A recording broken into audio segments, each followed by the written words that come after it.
राती देखी भयानक सपना, राती देखी भयानक सपना, राती देखी भयानक सपना, ओ राती देखी भयानक सपना, राती करई कटी कोटि कल्पना,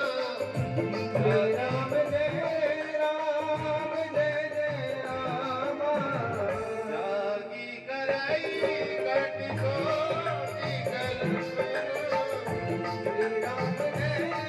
राम जय जय राम, राती देखी भयानक सपना, ओ राती देखी भयानक सपना। रात्रि में भरत जी महाराज को स्वप्न आते हैं। भरत जी को लगता है कि मेरी अयोध्या में कुछ बुरा हो गया, और भरत जी महाराज खड़े होकर के शंकर जी भगवान की ध्यान करते हैं, हे भोलेनाथ मेरे अवध की रक्षा करना। और उसी समय मंत्री पहुंच जाते हैं। मंत्री ने जाकर के भरत जी से कहा कि भरत भैया गुरु जी ने आपको बुलाया है, और कारण पूछा। भरत ने, मंत्री ने कहा कि नहीं, मेरा काम केवल समाचार सुनाना है, मैं इससे ज्यादा और कुछ नहीं कह सकता। भरत जी महाराज बड़े आश्चर्यचकित हो गए कि ये रात्रि में मुझे लेने के लिए आए हैं, इसका मतलब क्या है? बहुत कोशिश करी जानने की, लेकिन मंत्री ने कुछ नहीं कहा। भरत जी महाराज उसी समय अपने भाई शत्रुघ्न सही मातुल परिवार से आज्ञा लेकर के रथ में बैठे हैं। मार्ग में बहुत अपशकुन होने लगे, और फिर पूछा मंत्री जी से कि सुमंत जी बात क्या है? मेरी अयोध्या में तो सब प्रसन्न तो है ना? सुमंत जी महाराज रो रहे हैं, दुखी हैं। भरत जी समझ गए जरूर मेरी अयोध्या के ऊपर कोई कष्ट आया है। अयोध्या में रथ जब प्रवेश करने लगा तो भरत जी ने कहा कि मंत्री जी रथ सीधा कैकेयी मैया के द्वार पर लेकर के जाना, क्योंकि मुझे सबसे पहले बड़े भैया राम से मिलना है, क्योंकि मुझे राम जी वहीं मिलेंगे। राम जी कैकेयी मैया के भवन में ही रहा करते थे ज्यादातर। भरत जी जानते हैं कि राम मुझे वहीं मिल सकते हैं, और राम से मिलने की बात करी। मंत्री की आंखों में अश्रुधारा बहने लगी। भरत जी ने कहा कि बात क्या है? सुमंत जी तुम बता क्यों नहीं रहे हो? और कैकेयी मैया के भवन के आगे रथ बढ़ाया। कैकेयी मैया जब बाहर आई भरत को रथ से उतारने के लिए, भरत आया है, राजगद्दी पर बैठाऊंगी, लेकिन आज भरत की नजर मां के मांग पर गई, सिंदूर पर गई। रो पड़े भरत जी, मां ये सब क्या हो गया?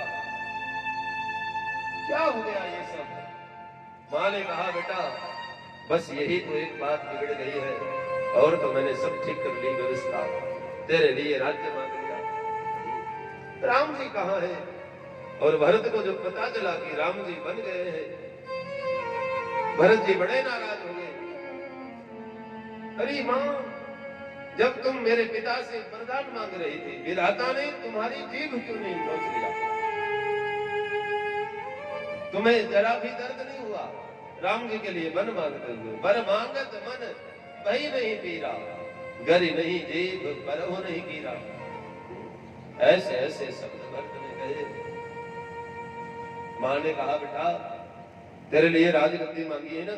भरत ने कहा कि आज से मैं तुम्हें मां नहीं कहूंगा, मेरे राम को वन भेज दिया, मेरे पिताजी स्वधाम सिधार गए। मां ये सब क्या हो गया? और भरत जी ने उसी समय सोचा कि मुझे कौशल्या मैया के महल में जाना चाहिए, जिसका बेटा भी यहाँ नहीं है, पति भी दुनिया छोड़ करके चला गया। और भरत जी सीधे कौशल्या मैया के द्वार में आए, महल में आए, और यहाँ कौशल्या मां ने राम के कक्ष के आगे चटाई बिछा रखी है, रो रही है, आवाज लगा रही है, अरे राघव खड़े हो जाओ, देखो सूर्य उदय हो गया। मां ये नहीं जानती है कि राम यहां नहीं है। ऐसी दशा हो गई, पागलों जैसी दशा हो गई। कभी कभी तो राघव के कक्ष में जाकर के दरवाजे को खटखटाती रहती, राघव उठो ना। फिर कोई आकर के कहता कि मां राम जी यहां नहीं है, राम जी तो बन गए हैं। तब पता लगता। ऐसी दशा हो गई है मां कौशल्या की। भरत जी ने जब जाकर के देखा मां की ऐसी विचित्र दशा, भरत जी ने जाकर के हृदय से लगाया, मां मैं आया हूं, मुझे माफ कर देना। कौशल्या मियां ने भरत को गले लगा करके बहुत रोई, बेटा समय बहुत हो गया है, अब तुम्हारे गुरुजी जो कहे वैसा करिए। और गुरुजी भी पधारे। भरत जी से कहा कि अपने पिता का अंतिम संस्कार करिए। तेल नाव भरे नृपुत अनुरागा, तेल की नौका में महाराज के शरीर को रखा गया था। और भरत जी ने सरयू नदी के किनारे चंदन की लकड़ियों की चिता बनाई है और अपने पिता का अंतिम संस्कार करते हैं। एक बार भरत जी की आंखों में अश्रुधारा बहने लगी, रोए, अवध के सब लोग रोए और गुरुदेव ने सबको शांत किया। अयोध्या में लेकर के आए। 1 महीना हो गया किसी ने अन्न ग्रहण नहीं किया, 1 महीने तक। और आज अयोध्या में एक सभा लगी है। 1 महीने बाद गुरुजी ने भरत और शत्रुघ्न को अपने समक्ष बैठाया और बड़ी नीति और धर्म की बात बताई। गुरुजी ने कहा, बेटा भरत क्यों रो रहे हो?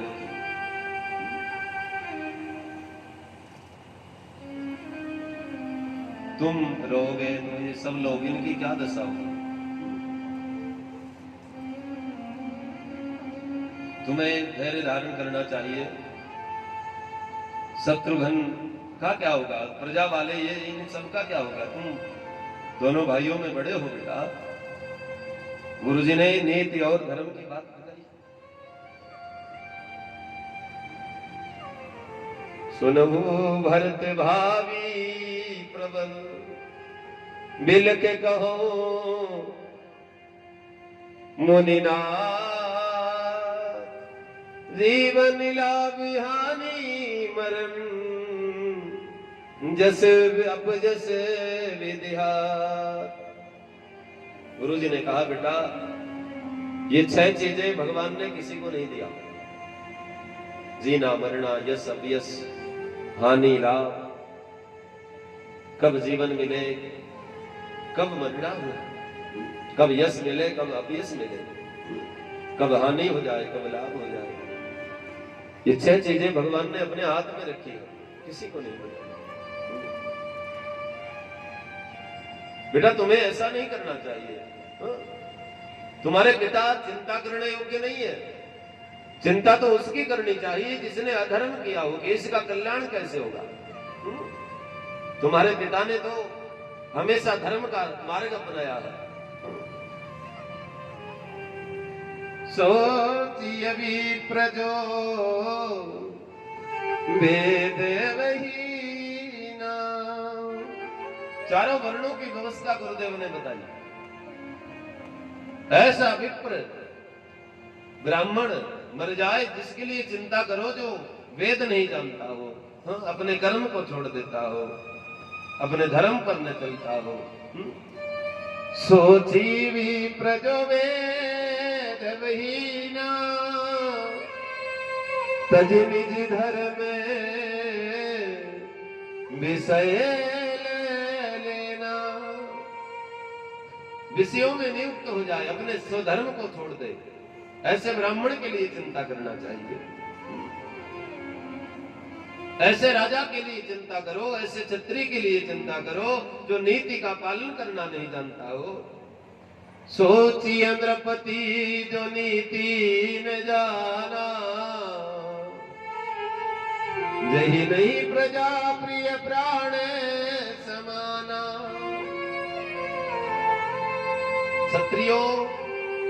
क्षत्रियों की उत्पत्ति ब्रह्मा जी की भुजाओं से हुई है, बलशाली कहा गया है। और ऐसा क्षत्रिय मर जाए जो अपनी भुजाओं की बल जो है वो प्रजावासियों के ऊपर दिखाए, प्रजावासियों की अपनी भुजाओं से रक्षा न करे, ऐसे क्षत्रिय के लिए चिंता करनी चाहिए। तुम्हारे पिता चिंता करने योग्य नहीं है बेटा। 4 वर्ण है भारतवर्ष में, ब्राह्मण, क्षत्रिय, वैश्य और शूद्र, ये 4 वर्ण की व्यवस्था। सोचिए वैसु कृपन धनवानो, जो ने अतिथि शिव भक्ति सुजानो। कृपन बढ़िया मर जाए उसके लिए चिंता करो। घर आए अतिथि का सम्मान न करे, कृपणता दिखाए, ऐसे बढ़िया के लिए चिंता करो। सोचिए शूद्र विप्र अपमानी, मुखर मान प्रिय ज्ञान बमानी। ऐसे शूद्र के लिए चिंता करो जो शास्त्रों की विप्र संत अनादर करे। ये 4 वर्णों की व्यवस्था गुरु जी ने बताई। और 4 वर्णों की व्यवस्था बता करके थोड़ा माताओं का नंबर लगाया, आप लोगों का भी नंबर बताऊं। कैसे माताएं मर जाए उनके लिए चिंता करनी चाहिए कि भैया कल्याण कैसे होगा, फिर फिक्र करो। थोड़ा सा सुनाऊंगा। सोची पुनि पतिवंचक नारी, कुटिल कलह प्रिय इच्छाचारी। सीधी सीधी डायरेक्ट बात बता दो, सीधी बात बता दो। जो हमेशा अपने पति से लड़ाई करे, झगड़ा करे, बात बात पर कलह करती रहे, असमंजस फैलाए, बिना मतलब का झगड़ा करे, ऐसी माताओं के लिए चिंता करनी चाहिए। यहां तो कोई नहीं है ऐसी, आपकी बात नहीं है। ये तो बाबा तुलसी ने भरत जी को बताई है। किसी को शिकायत करनी हो बाबा तुलसी से करना, मुझे नहीं।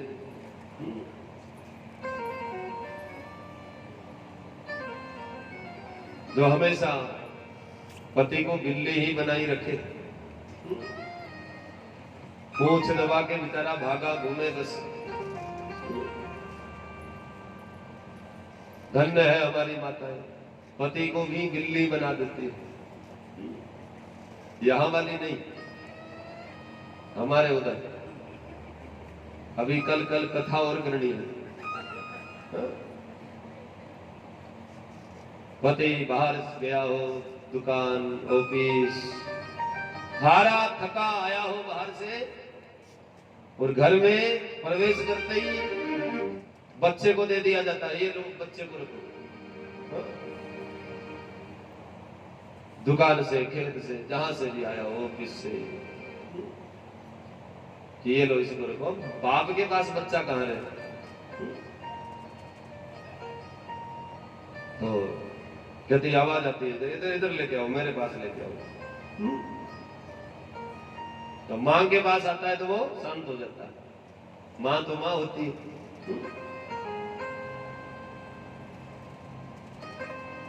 मां कहती है देख बेटा चुप हो जाओ, चॉकलेट दूंगा। अब ज्यादा रोने लगता है, वो शांत नहीं होता है, तो मां क्या कहती है, देख देख मुझे बिल्ली आई है, चुप हो जा, बिल्ली आई है। और वो बाप दोनों हाथ और जमीन पर रख लेता है। अरे बिलोड़े, अरे बिल्ली नहीं है, तेरा सुहाग है, पति है तेरा। ऐसी माता है।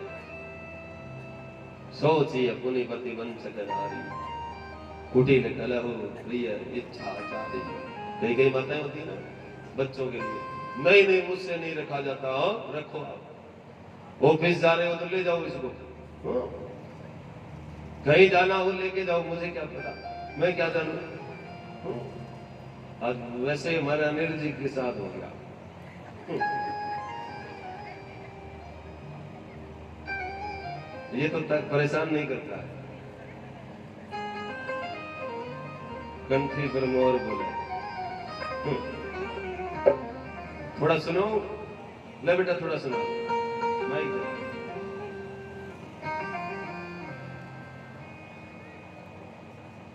अच्छा कीबोर्ड बजाने जा रहे हो तो इसको साथ लेके जाना, मालूम कौन है रहा, यही तो यही पीछे वहां शर्माएगा।